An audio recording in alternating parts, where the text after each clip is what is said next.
Introduction: the chains we forge ourselves. Right now, you're probably carrying a weight that no one else can see. It's not the judgments others have placed on you, though those hurt. It's not the circumstances that shaped you, though those matter. It's something far more insidious and far more destructive. It's the unrelenting judgment you place on yourself. The constant replay of your mistakes. The harsh criticism you'd never direct at anyone else. The prison sentence you've given yourself for crimes that wouldn't warrant a second thought if someone else committed them. Self-forgiveness isn't just a nice idea or a spiritual platitude. It's a psychological necessity, a neurobiological imperative, and quite possibly the most important skill you'll ever develop. Because here's the truth most people never realize. You can heal every relationship, achieve every goal, and transform every external circumstance in your life. But if you haven't forgiven yourself, you'll remain trapped in an invisible cage of your own making. The vast majority of people are far harsher judges of themselves than they are of others. You extend compassion, understanding, and second chances to everyone around you while holding yourself to impossible standards. You forgive others their humanity while denying your own. You understand that people make mistakes, that circumstances matter, that intentions count, except when it comes to you. For you, there are no excuses, no context, no mercy. Most people don't even realize they're doing this. The self-judgment has become so constant, so automatic, so woven into the fabric of their inner dialogue that they mistake it for truth. They think they're just being realistic or holding themselves accountable when they're actually engaged in a form of psychological self-harm that would be recognized as abuse if directed at anyone else. The inability to forgive yourself creates a cascade of consequences that touch every area of your life. It sabotages your relationships because you can't believe anyone could truly love someone as flawed as you believe yourself to be. It limits your potential because you're afraid to try anything where you might fail again. It steals your peace because even in moments of joy, there's a voice reminding you that you don't deserve this. It exhausts you because carrying the weight of unforgivable sins requires enormous energy to maintain. But self-forgiveness is also one of the most misunderstood concepts in psychology. People confuse it with letting yourself off the hook, with excusing harmful behavior, with becoming someone who doesn't care about right and wrong. They fear that if they forgive themselves, they'll become someone who repeatedly makes the same mistakes without remorse. This fear keeps them locked in self-punishment that doesn't actually prevent future mistakes. It just makes them miserable about past ones. Real self-forgiveness isn't about lowering your standards or abandoning accountability. It's about recognizing that you're human, that humans make mistakes, and that punishing yourself indefinitely for being human serves no one. It's about understanding that shame doesn't make you a better person. It makes you a smaller one. It's about accepting that you can acknowledge you were wrong, make amends where possible, commit to doing better, and still release the crushing weight of self-condemnation. Chapter 1. The Psychology of Self-Judgment. To understand self-forgiveness, you first need to understand how you learn to be so harsh with yourself. No one is born with a cruel inner critic. Babies don't judge themselves for falling when learning to walk. Toddlers don't shame themselves for making mistakes. This voice, this relentless judge that lives inside your head, was learned. And anything learned can be unlearned. Your capacity for self-judgment developed as a survival mechanism in childhood. When you were young and completely dependent on caregivers for survival, your brain had one primary objective: maintain the relationship with the people who keep you alive. If those caregivers were critical, demanding, or conditionally loving, your young mind made a crucial calculation. If I judge myself first and harshly enough, maybe I can prevent their judgment. If I can be perfect, maybe I can guarantee their love. This made sense when you were 5. Your survival actually did depend on maintaining those relationships.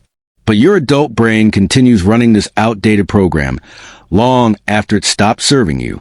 You internalize the critical voices of your childhood, and now you carry them everywhere, no longer needing external critics, because you become your own cruelest judge. Dr. Kristen Neff's research on self-compassion reveals that most people's self-talk is shockingly harsh. When researchers ask people to write down the things they say to themselves during difficult times, the language is often brutal. Things like "you're so stupid," "you always mess everything up," "You're worthless. No one could love someone like you." Language that would end friendships if directed outward. Language that would be recognized as verbal abuse if said to a child. But directed at yourself, it's somehow considered normal, even necessary. The inner critic operates on several faulty premises. First, it believes that harsh self-judgment prevents future mistakes. This is completely backward. Research in behavioral psychology shows that shame and harsh self-criticism actually increase the likelihood of repeated mistakes because they keep you stuck in a defensive, reactive state rather than a learning, growing state. When you're drowning in self-loathing about a mistake, you're not extracting lessons from it. You're just suffering. Second, the inner critic believes that you need to earn the right to feel okay about yourself through perfect behavior.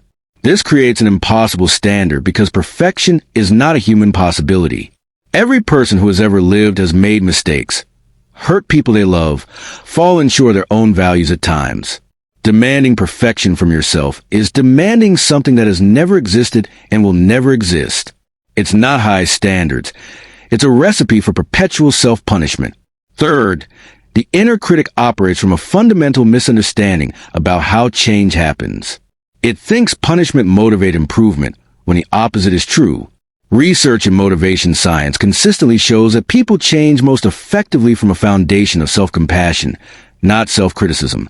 When you feel safe, accepted, and worthy of care, you have the psychological resources to honestly examine your behavior and make changes. When you're drowning in shame, all your energy goes to managing the shame, leaving nothing for actual growth. The voice of your inner critic often mimics specific people from your past. You might recognize your mother's disappointment, your father's anger, your teacher's impatience, or your ex-partner's contempt in the tone and language of your self-judgment. These internalized voices continue playing long after the original relationships have ended or changed. You're essentially letting people who may have been wrong about you, who may have been dealing with their own pain, who may not even be in your life anymore, continue to define your worth. Understanding the origins of your self-judgment doesn't excuse the harm you may have caused others, but it does help you recognize that the harsh voice inside your head isn't an objective truth teller. It's a protection mechanism that outlived its usefulness. It's not helping you become a better person. It's just making you a more miserable one. Chapter 2. The Neuroscience of Shame and Self-Forgiveness. Shame and guilt, while often used interchangeably, are neurologically and psychologically distinct experiences. Understanding this distinction is crucial for self-forgiveness. Guilt says, "I did something bad." Shame says, "I am bad." Guilt is about behavior. Shame is about identity. This difference isn't just semantic. It's reflected in completely different neural activation patterns and completely different outcomes. Dr. Breen Brown's research reveals that guilt, when not excessive, can actually be adaptive. It signals that you violated your own values and motivates repair. People who experience appropriate guilt are more likely to apologize, make amends, and change their behavior. Guilt can be a moral compass that guides you back to alignment with who you want to be. But shame is universally destructive. Shame doesn't motivate positive change. It motivates hiding, defending, and disconnecting.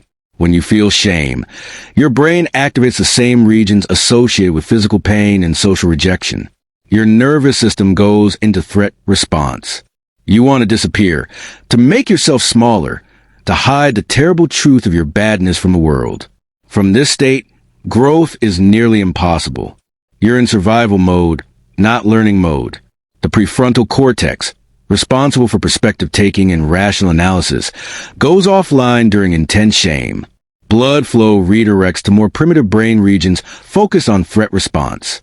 This is why you can't think clearly when you're drowning in shame. Your brain literally doesn't have access to the neural resources needed for balanced perspective or compassionate self-reflection.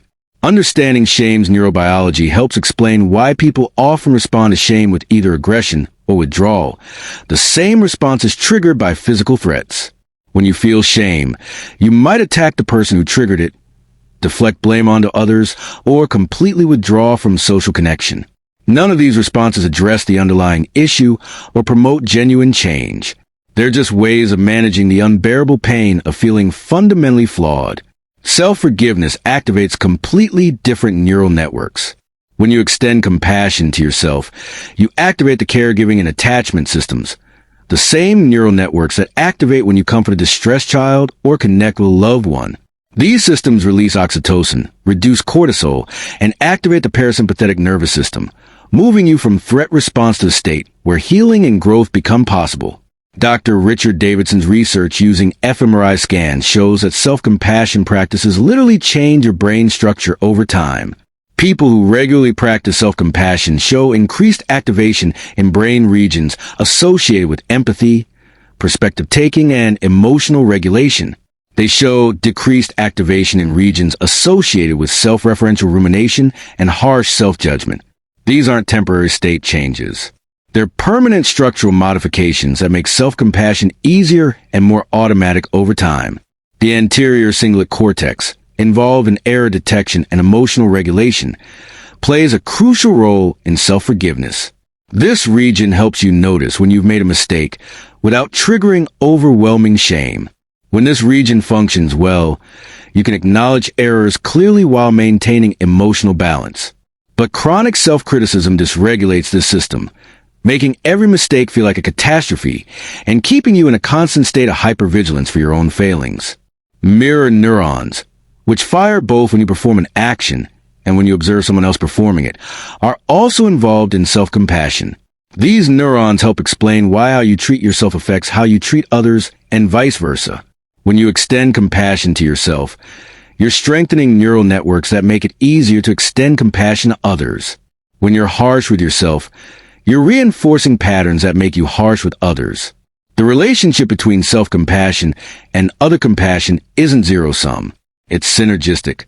The default mode network, active during self-referential thinking, becomes pathologically overactive in people who struggle with shame and self-criticism.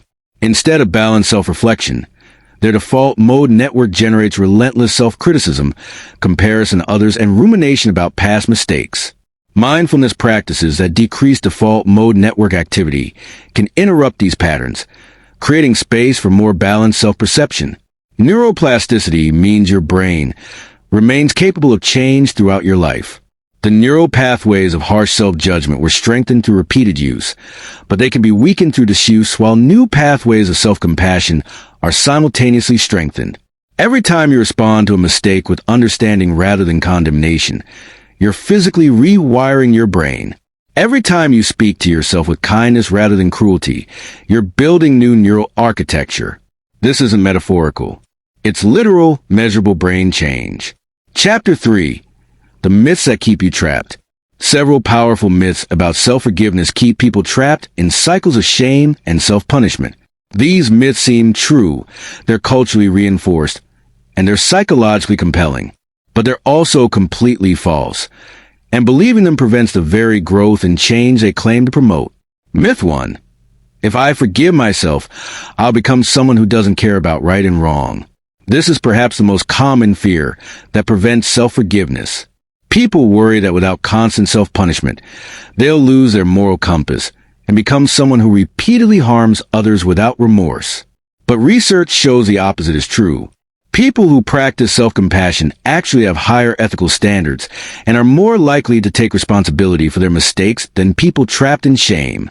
When you're drowning in self-hatred, you're defensive. You minimize, rationalize, and deflect because the shame is too painful to fully face.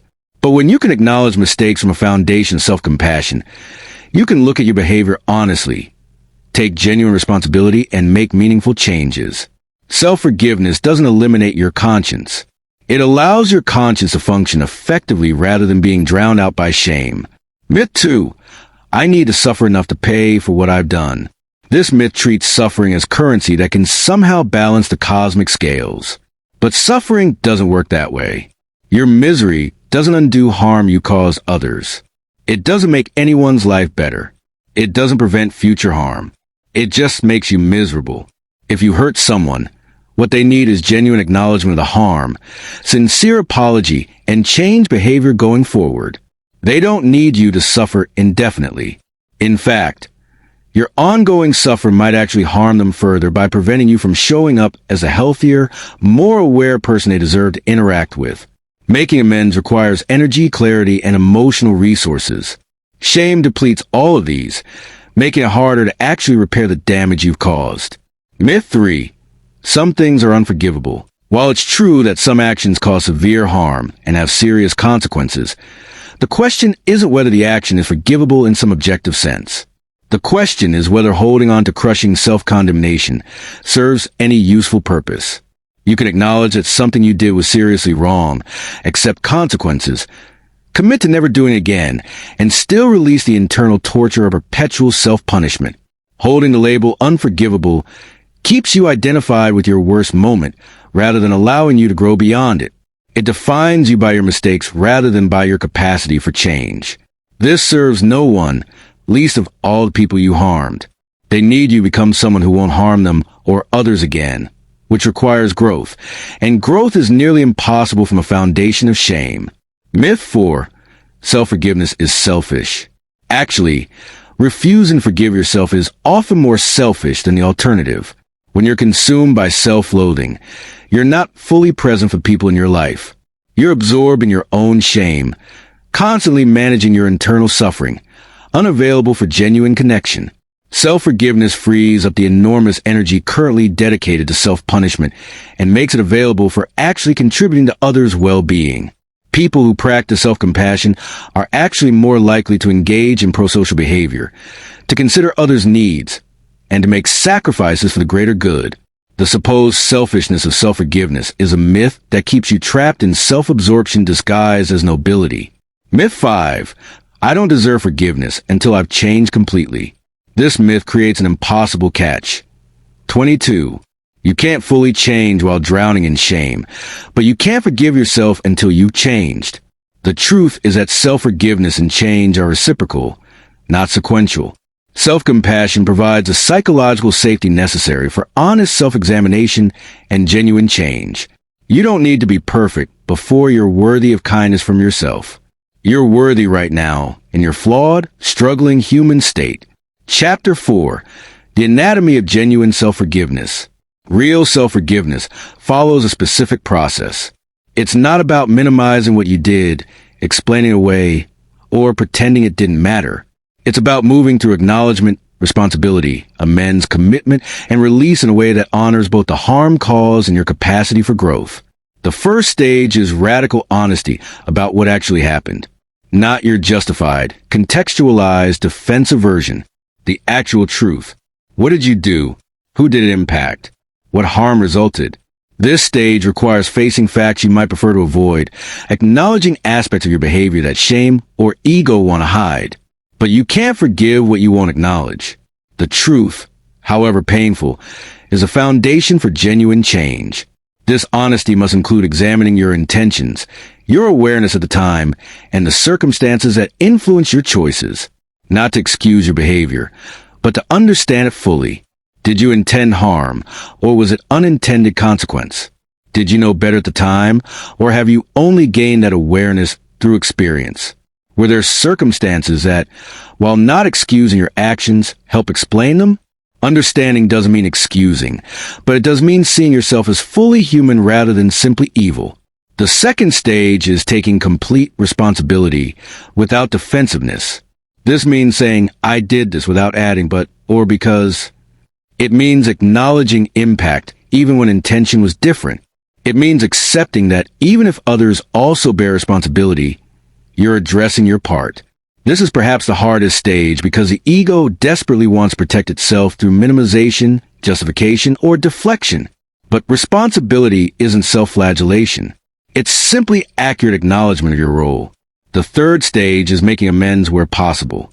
Sometimes this means direct apology and repair to people you harmed. Sometimes those people are no longer accessible or direct contact would cause further harm, in which case amends might take the form of changed behavior, contributing to causes that address the type of harm you caused, or helping others avoid similar mistakes. Amends must be about the needs of those harmed, not about relieving your guilt. A genuine amend doesn't demand forgiveness or resolution. It offers repair without expectation. The fourth stage is commitment to change. This isn't just a vague intention to do better. It's specific identification of what needs to change, how you'll change it, and what support or resources you need to make that change sustainable. It means examining the patterns, beliefs, or circumstances that contributed to your behavior and addressing them directly. It means building new skills, establishing new boundaries, or restructuring your life in ways that make repetition of the harm unlikely. This stage transforms past mistakes into wisdom that guides future choices. The fifth stage, and the one most people struggle with, is conscious release of self-condemnation. This is where self-forgiveness actually happens. You've been honest. You've taken responsibility. You've made amends. You've committed to change. Continuing to punish yourself serves no further purpose. Release isn't forgetting or pretending the mistake didn't matter. It's choosing to no longer define yourself by your worst moments. It's recognizing that you're more than your mistakes, that growth is possible, that change is real. It's consciously choosing to let go of the identity of unforgivable badness and step into an identity as someone who made mistakes and learned from them. This stage often requires actively interrupting thoughts of self-condemnation when they arise, consciously practicing self-compassionate responses, and repeatedly reminding yourself that you've addressed this, you've done the work, and continuing to punish yourself doesn't serve anyone. It's not a one-time decision, but an ongoing practice of choosing self-compassion over self-punishment each time the old patterns resurface. Chapter 5. Self-Forgiveness and Accountability. One of the biggest obstacles to self-forgiveness is the false belief that you must choose between self-compassion and accountability. People fear that forgiving themselves means abandoning responsibility or failing to take their mistakes seriously. But self-forgiveness and accountability aren't opposites. They're partners in genuine growth and change. Accountability without self-compassion becomes shame, which is paralyzing rather than motivating. Self-compassion without accountability becomes enabling, which prevents growth. Genuine self-forgiveness requires both clear-eyed acknowledgement of responsibility combined with compassionate recognition of your humanity. When you hold yourself accountable from a foundation of self-compassion, you can face the full truth of your mistakes without being destroyed by shame. You can acknowledge harm you cause without your entire identity collapsing. You can commit to change from a place of growth rather than self-punishment. This is a difference between I did something bad and I can learn and do better versus I am bad and therefore irredeemable. Dr. Harriet Lerner's work on apologies reveals that effective accountability requires specific acknowledgement of harm, genuine empathy for impact, clear commitment to change behavior, and meaningful amends. Notice what's absent from this list: groveling, self-flagellation, or perpetual self-punishment. These don't serve accountability. They serve ego protection through performance or remorse rather than genuine change. True accountability is demonstrated through behavioral change over time, not through intensity of self-punishment. If you harm someone through angry outbursts, accountability means doing the work to understand your anger, develop regulation skills, and consistently demonstrate change behavior. It doesn't mean hating yourself forever for having been someone who had angry outbursts. That self-hatred actually makes change harder by keeping you stuck in defensive shame rather than open growth. Self-forgiveness also requires distinguishing between your essential worth as a person and your behavior in specific situations. Your worth isn't conditional on perfect behavior. You're worthy because you exist, because you're human, period. This unconditional worth doesn't mean all behaviors are equally acceptable. Some behaviors are harmful and wrong. But even harmful, wrong behaviors don't negate fundamental human worth. You can hold both truths simultaneously. This behavior was unacceptable and harmful, and I remain a person of inherent worth who is capable of growth and change. This isn't moral relativism or excusing harmful behavior. It's the psychological foundation that makes genuine change possible. Another aspect of accountability is accepting consequences without resentment. If your mistakes led to job loss, relationship endings, or other painful outcomes, accepting these consequences without bitterness is part of genuine accountability. This doesn't mean you can't feel sad or grieve what's lost. It means recognizing that consequences are a natural result of actions, not cruel punishments from an unjust universe. When you can accept consequences while still maintaining compassion for yourself, you're demonstrating mature accountability. Finally, accountability includes commitment to learning from mistakes rather than just regretting them. What does this situation teach you about yourself, your triggers, your patterns, your values? How can this painful experience inform better choices going forward? When you approach your mistakes as teachers rather than just sources of shame, you transform them from purely negative experiences into catalysts for growth.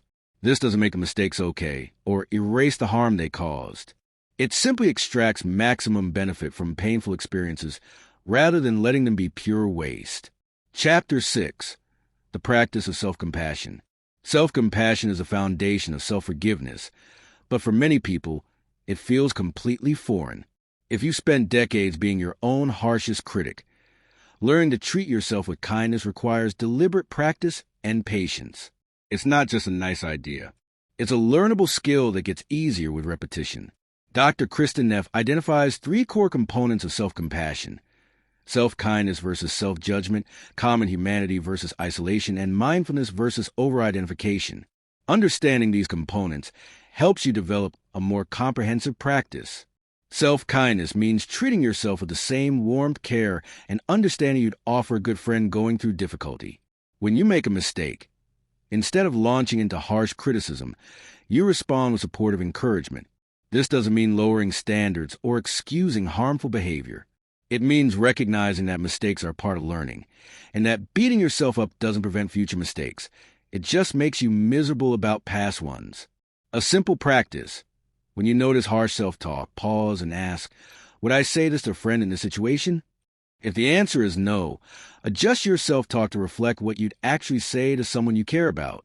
Common humanity means recognizing that struggle, failure, and imperfection are shared human experiences, not signs of personal inadequacy. When you make a mistake, instead of feeling isolated in your badness, you recognize that every human makes mistakes. This isn't minimizing your responsibility. It's contextualizing your experience within the larger truth of what it means to be human. Shame thrives on isolation, on the feeling that you're uniquely flawed. Common humanity disrupts this by recognizing your experiences as part of the universal human condition. Mindfulness means being present with your pain without exaggerating or suppressing it. When you make a mistake, instead of either ruminating obsessively or completely avoiding, you acknowledge the discomfort with balanced awareness. You can notice, I feel ashamed, without becoming, I am shameful. This creates psychological distance between you and your emotional experiences, preventing complete identification with painful states. A daily self-compassion practice might include starting your day with a conscious intention to treat yourself kindly. Throughout the day, noticing moments of self-judgment and consciously responding with self-compassion instead. Placing your hand on your heart during difficult moments as a physical gesture of self-kindness. Using phrases like, this is really hard right now, I'm doing the best I can, or may I be kind to myself in this moment. These aren't empty affirmations. They're conscious redirections of attention toward compassion rather than condemnation. Self-compassion journaling can be particularly powerful. When you make a mistake or face difficulty, write about it from a perspective of self-compassion rather than self-judgment. Describe what happened factually. Acknowledge your feelings without exaggeration. Remind yourself of your common humanity, and write what a compassionate friend would say to you. This practice externalizes a compassionate voice, making it easier to internalize over time. Loving kindness meditation, adapted for self-compassion, involves directing phrases of goodwill toward yourself. May I be safe. May I be healthy. May I be happy. May I live with ease. For people who struggle with self-compassion, this practice can feel awkward or fake initially. That's normal. The neural pathways of self-compassion are weak from disuse. Each repetition strengthens them slightly. Over time, what felt forced becomes natural. It's also important to recognize that self-compassion isn't self-indulgence. It doesn't mean always taking the easy path or avoiding challenge. Self-compassion means recognizing when pushing yourself is genuinely growth-oriented versus when it's self-punishment disguised as high standards. It means resting when you need rest without guilt, setting boundaries without shame, and pursuing goals from motivation rather than fear. Chapter 7. Forgiving yourself for hurting others. The most challenging arena for self-forgiveness is when you've genuinely hurt people you care about, whether through intentional harm or unintended consequences. When your actions have caused pain to others, the path to self-forgiveness becomes more complex and more emotionally loaded. This is where the distinction between self-forgiveness and interpersonal forgiveness becomes crucial. You cannot grant yourself forgiveness on behalf of someone else. If you hurt another person, they alone can decide whether to forgive you. Your self-forgiveness is independent of their choice. This is hard to accept because it means you might forgive yourself while they never forgive you, or they might forgive you while you can't forgive yourself. But self-forgiveness and receiving forgiveness from others are separate processes, each with its own timeline and requirements.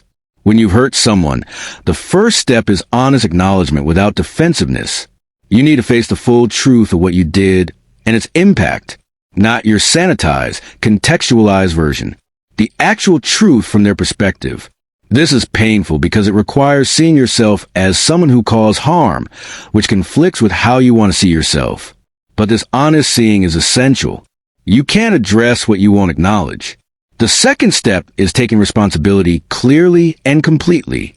This means offering a genuine apology that acknowledges specific harm, expresses authentic remorse, takes full responsibility without deflection, and commits to change behavior. Dr. Aaron Lazari's research on effective apologies shows that genuine apologies have specific components: acknowledgement of the offense, explanation without excuse, expressions of remorse, reparation where possible, and commitment to change. Notice that wallowing in self-hatred isn't on the list. Effective apology is about the person you harmed, not about performing your guilt. The third step is making concrete amends where possible and appropriate. Sometimes this means direct repair. If you broke trust, you rebuild it through consistent trustworthy behavior over time. If you cause financial harm, you repay it. If you damage someone's reputation, you work to repair it. But sometimes direct amends aren't possible or would cause further harm. The person might not want contact with you. Attempting amends might re-traumatize them. In these cases, indirect amends might be appropriate. Donating to causes they care about, changing your behavior so you don't hurt others similarly, helping people in situations like theirs. The fourth step is genuinely changing the patterns that led to the harm. If you hurt someone in anger, you need to address your anger issues. If you hurt someone through dishonesty, you need to examine your relationship with truth. If you hurt someone through betrayal, you need to understand what drove that choice. This isn't just about willpower or good intentions. It's about doing the actual work of identifying triggers, developing new skills, and building different patterns. This is where many people fail at self-forgiveness. They want to skip the hard work of actual change and jump straight to feeling better about themselves. But genuine self-forgiveness requires demonstrable change over time, not just sincere promises in the moment. You earn the right to forgive yourself not through suffering, but through growth. The fifth step is accepting that the person you harm might never forgive you. This is perhaps the hardest truth to integrate. You could do everything right, take full responsibility, make genuine amends, completely change your behavior, and they still might choose not to forgive you. That's their right. Forgiveness can't be demanded or earned in any guaranteed way. It's a gift they may or may not choose to give. Your self-forgiveness must be independent of their choice. You can acknowledge that what you did was wrong, that they have every right to their feelings, that their forgiveness will be meaningful, and still choose to release your own self-condemnation. Their unforgiveness doesn't require your perpetual self-punishment. Finally, you must distinguish between guilt, which says, "I did something bad," and shame, which says, "I am bad," after hurting someone. Appropriate guilt that motivates repair and change is healthy. Toxic shame that convinces you you're irredeemably terrible serves no one. The person you hurt doesn't benefit from your shame. If anything, your shame might prevent you from showing up as the changed person who won't hurt them or others again. Chapter 8. Forgiving yourself for self-betrayal. While hurting others creates one type of self-forgiveness challenge, betraying yourself creates another. These are the times you abandoned your values, ignored your instincts, accepted treatment you didn't deserve, stayed in situations that harmed you, or made choices that violated your integrity. Self-betrayal creates a unique form of shame because there's no one else to blame. You're both the perpetrator and the victim, which can create paralysis around forgiveness. Self-betrayal takes many forms. Staying in an abusive relationship despite knowing you should leave. Accepting a job that violates your values for financial security. betraying your creative calling, to pursue someone else's vision of success, lying about who you are to gain acceptance, numbing yourself with substances, work, or other distractions to avoid feeling your life, abandoning friends when you entered a romantic relationship, sacrificing your needs to keep the peace. Each of these choices made sense at the time, under the pressures and with the resources you had available. But looking back, you feel deep shame about having abandoned yourself. The path to forgiving yourself for self-betrayal begins with understanding why you made those choices. What were you afraid of? What did you lack? What did you believe about yourself or the world that made self-abandonment seem necessary? Most self-betrayal happens from a place of survival, whether physical, emotional, or psychological. You betrayed yourself because at that moment, it felt like the only way to stay safe, accepted, or functional. Understanding this doesn't excuse the choices, but it does restore context that pure shame erases. You weren't weak or pathetic. You were doing your best to survive with the resources and awareness you had at that time. The next step is acknowledging the harm your self-betrayal caused, not just to yourself, but potentially to others who depended on you showing up authentically. When you abandon yourself, you often abandon others too. Your children might have needed you to leave that abusive relationship. Your true friends might have needed you to set boundaries with people who used you. Your authentic self-expression might have inspired others who needed to see someone living courageously. Self-betrayal ripples outward in ways you may not have considered. Then comes the difficult work of understanding what you lost through self-betrayal. Time you can't reclaim. Opportunities that won't return. Relationships that ended because you weren't genuinely present in them. Parts of yourself that atrophied from disuse. Dreams deferred so long they faded. This accounting is painful, but necessary. You have to fully face what your self-abandonment costs before you can forgive yourself for it. Self-forgiveness for self-betrayal requires a specific commitment that you will not abandon yourself again. Not that you'll be perfect, not that you'll never make mistakes, but that you will treat yourself as someone worthy of loyalty, care, and protection. This commitment means developing the skills and resources you lacked when you betrayed yourself. If you stayed in harmful situations because you lack financial independence, you build that independence. If you abandoned yourself because you feared being alone, you develop capacity for solitude. If you violated your integrity because you didn't know how to set boundaries, you learn that skill. The commitment to not abandon yourself again must be backed by concrete changes, not just good intentions. Part of forgiving yourself for self-betrayal is grieving what was lost. You can't reclaim those years. You can't undo those choices. You can't go back and make different decisions. This loss is real and deserves grief. Allow yourself to mourn the life you could have lived if you'd had the awareness, resources, or courage to choose differently. This grieving isn't self-indulgence. It's honoring the magnitude of what self-betrayal cost you. Finally, you must recognize that the awareness you have now wasn't available to you then. It's easy to judge past choices with present wisdom, but that's fundamentally unfair. You made those choices from the level of consciousness you had at that time. Since then, you've grown, learned, experienced, and developed. The you who made those choices was doing their best with what they had. The current you, with all your hard-won wisdom, cannot retroactively judge that earlier version of yourself as if they should have known what you know now. Chapter 9. The Timeline of Self-Forgiveness. People often ask how long self-forgiveness should take, as if there's a standard timeline for releasing shame and self-condemnation. The truth is that self-forgiveness isn't linear. It's not a simple progression from guilt to forgiveness. It's a spiral process where you encounter the same themes at deeper levels, each time with slightly more capacity to extend compassion to yourself.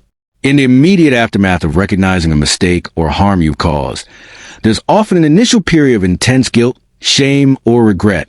This period is necessary. It signals that you have a moral compass, that you care about your impact on others, that you take responsibility seriously. Rushing through this stage to get to forgiveness prematurely is spiritual bypassing. You need to feel the weight of what happened before you can genuinely release it. But there's a difference between feeling appropriate guilt and drowning in toxic shame. If weeks turn into months and you're still consumed by self-hatred, unable to function, replaying the same scene endlessly without movement toward resolution, You move from appropriate remorse into destructive rumination. At this point, your suffering isn't serving anyone. It's just suffering for its own sake. The middle phase of self-forgiveness involves active work. This is where you're taking responsibility, making amends, committing to change, and beginning to practice self-compassion while still feeling significant pain about what happened. This phase can last months or even years depending on the severity of what you're forgiving yourself for. During this time, you're building new neural pathways of self-compassion, while old pathways of self-judgment are still very active. You'll have moments of genuine self-forgiveness, followed by resurgence of shame. This is normal. You're not failing. You're in the messy middle of real change. The later phase involves integration.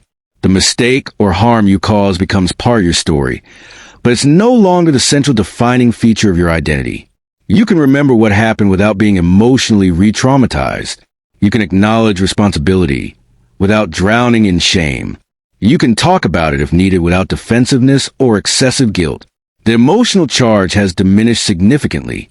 This doesn't mean you'll never think about it again or never feel any regret. It means the regret is proportional and doesn't disable you. Some people experience self-forgiveness as a sudden shift, a moment where they consciously decide to release self-condemnation and feel an immediate lightness. Others experience it as a gradual fading of intensity, where they realize one day that they haven't thought about it in weeks, that when they do think about the pain is much less, that they've been living their life without the constant background hum of self-judgment. Neither pattern is better or more valid. Self-forgiveness happens differently for different people and different situations. It's also important to recognize that forgiveness isn't final. You might forgive yourself for something, then encounter a trigger that brings back shame. Someone might bring up the incident. You might face a similar situation and remember your past mistake. These moments don't mean you failed at self-forgiveness. They're opportunities to practice it again, usually with more skill and less time needed to return to compassion. Each time you move through the cycle of trigger to shame to self-compassion, you're strengthening the pathway of self-forgiveness. Eventually, the pathway becomes so strong that triggers no longer create the same shame spiral. You can acknowledge what happened, feel appropriate remorse, and remain grounded in your current identity as someone who learned and grew from that experience. Timeline expectations often create unnecessary suffering. If you believe you should be over something by now, that belief itself becomes another source of shame. You're now judging yourself for not forgiving yourself quickly enough. This meta-shame is just as toxic as the original shame. Give yourself permission to move through self-forgiveness at whatever pace is authentic for you. The goal isn't speed, it's thoroughness. Chapter 10. Living as someone who has forgiven yourself. The ultimate measure of self-forgiveness isn't how you feel about your past, but how you live in your present. Someone who has genuinely forgiven themselves doesn't just feel better about old mistakes. They show up differently in their life. They take risks they wouldn't have taken while paralyzed by shame. They extend themselves in relationships without the constant fear that their unworthiness will be discovered. They pursue opportunities without the sabotaging voice insisting they don't deserve success. Living as someone who has forgiven yourself means no longer using past mistakes as evidence of fundamental unworthiness. When you face new challenges, you don't disqualify yourself based on old failures. When you experience success, you don't minimize it or wait for the other shoe to drop, because deep down you believe you don't deserve good things. When relationships offer genuine love, you don't push them away or test them to destruction, because you can't believe anyone could love the real you. You show up as a whole person, flawed and human, but fundamentally worthy of love, respect, and belonging. It means responding to new mistakes from self-compassion rather than self-condemnation, because you will make new mistakes. Self-forgiveness doesn't make you perfect. It makes you resilient. When you mess up, you can acknowledge it quickly, take responsibility clearly, make amends appropriately, and move forward without descending into the shame spiral that used to consume weeks or months of your life. This creates a virtuous cycle where mistakes become smaller and less frequent, because you're addressing them from a place of growth rather than hiding from them in shame. Living as someone who has forgiven yourself means using your past mistakes as wisdom rather than weapons. Instead of your failures being sources of shame, they become sources of empathy, understanding, and insight. You can help others facing similar struggles because you've been there. You can offer compassion to people making mistakes because you know what it's like to be imperfect.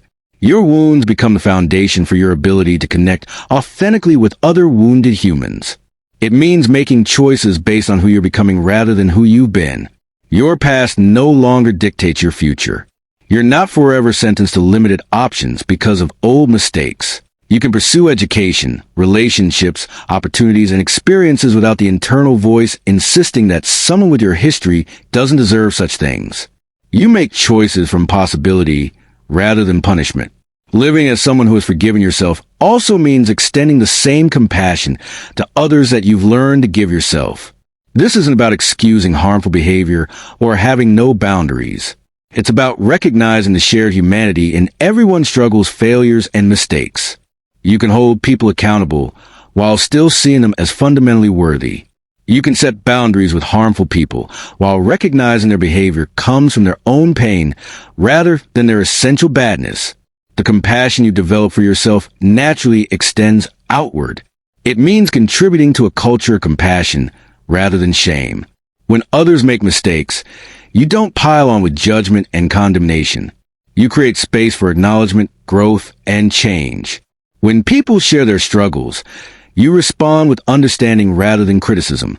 You become someone who makes it safer for others to be human, to be imperfect, to struggle openly rather than hiding in shame. Finally, living as someone who has forgiven yourself means understanding that you're always in process. You're never finished growing, learning, or evolving. This isn't a weakness. It's the fundamental nature of being alive. You'll make mistakes. You'll fall short of your ideals. You'll hurt people despite your best intentions. But you now have a framework for meeting these inevitable human experiences with compassion rather than condemnation, with curiosity rather than judgment, with commitment to growth rather than surrender to shame. The art of self-forgiveness isn't about reaching some permanent state where you're done with shame forever. It's about developing the skills to recognize when shame arises and to respond with compassion quickly enough that it doesn't take root and grow into something that dominates your inner landscape. It's about treating yourself with the same kindness you'd offer anyone you loved. It's about recognizing that being human means being imperfect, and imperfection doesn't negate worthiness. You've carried the weight of unforgiven mistakes long enough. You've punished yourself for crimes that wouldn't warrant life sentences if committed by anyone else. You've held yourself to standards of perfection that you'd never expect from another human being. It's time to lay down that burden. Not because your mistakes don't matter, but because carrying them indefinitely serves no one. Not the people you hurt, not the person you're becoming, not the world that needs your full presence and contribution. The freedom on the other side of self-forgiveness isn't freedom from responsibility. It's freedom to show up fully, love deeply, risk boldly, and live authentically. It's freedom to be whole rather than perfect, to be growing rather than finished, to be human in all its messy, beautiful complexity. And that freedom has been waiting for you all along. It was never contingent on becoming someone else or undoing what's already done. It was always available in your willingness to extend to yourself the compassion you so freely give to others. Welcome to the rest of your life. The one where you're finally, truly, deeply on your own side. Where the harshest voice in your head has been replaced with a kind one. Where your mistakes are teachers rather than evidence of unworthiness. Where you can look in the mirror and see someone fundamentally worthy of love. Beginning with your own. You're ready. You've always been ready. You just needed to realize that the forgiveness you've been seeking from yourself was always yours to give. And now you know.